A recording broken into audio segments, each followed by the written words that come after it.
Welcome to the Armageddon TV YouTube channel. Russian President Vladimir Putin entered Ukraine on February 24, causing a new break in the world history. With this invasion, Russia's aggression emerged and all Eastern European countries and Baltic states raised their defenses against Russia. The value of NATO was recognized again in the world, and it became clear how great it means to be NATO ally. Putin was actually aiming to intimidate the whole world by destroying his own fears with the invasion of Ukraine. But this attack gave rise to many brand new nightmares of Putin. A development experience today showed us the last point reached in Putin's nightmare. Polish Prime Minister Mateusz Morawiecki said NATO allies are increasing their military presence in regions bordering the Russian Federation's Kaliningrad region.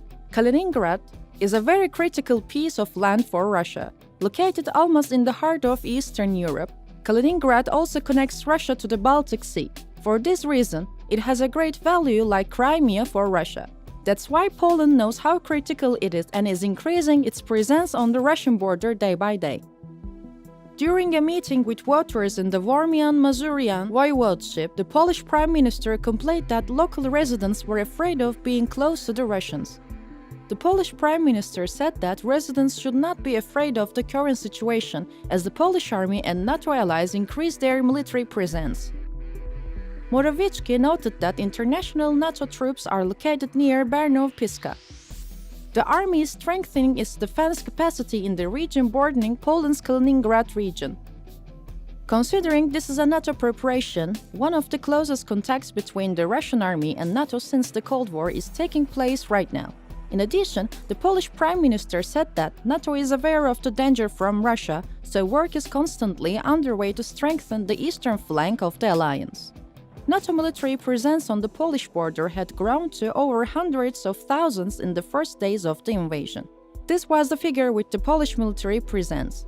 But even the US alone had thousands of soldiers deployed on the Ukrainian border.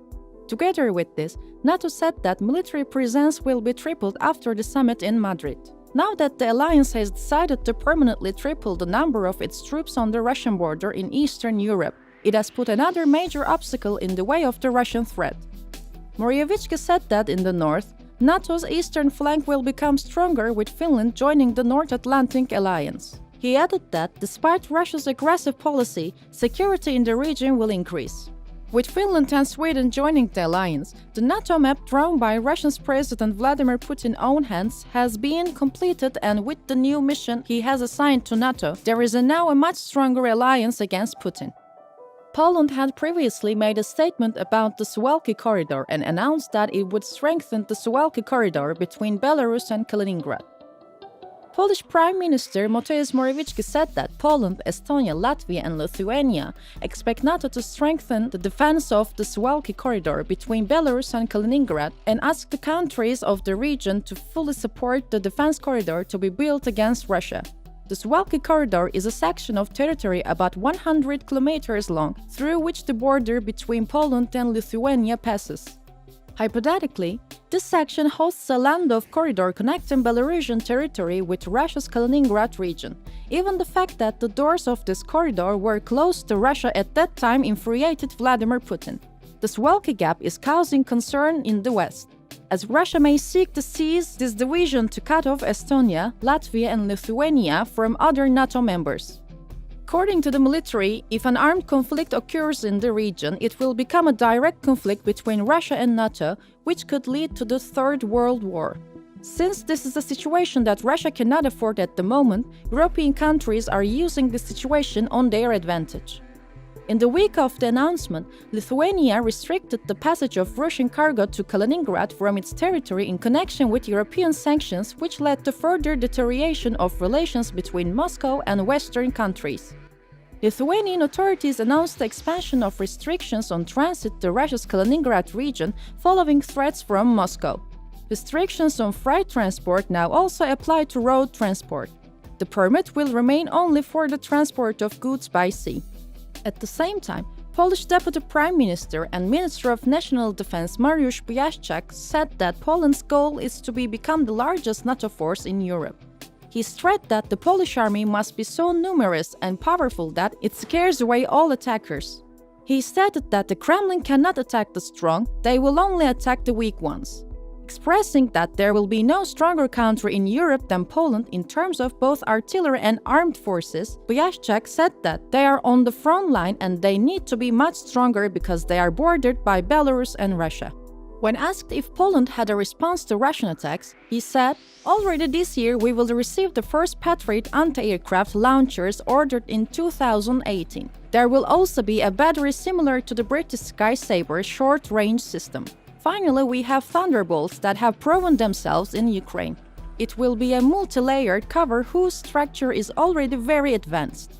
Poland, which will purchase 48 Fa-50 warplanes and at least 180 K2 tanks from South Korea, continues to equip its army with superior weapons from different countries. Considering that Abrams tanks will come to the region in the near future, it is seen that Poland's land forces have a very serious potential at the point of deterrence. However, the USA is helping Poland, which is weak in terms of air forces. The United States has largely secured Polish airspace with 2 Lockheed Martin F-22 Raptor fighters sent to the region just before Russia launched its invasion of Ukraine. These planes also hold the title of being the most expensive fighter jets in the world.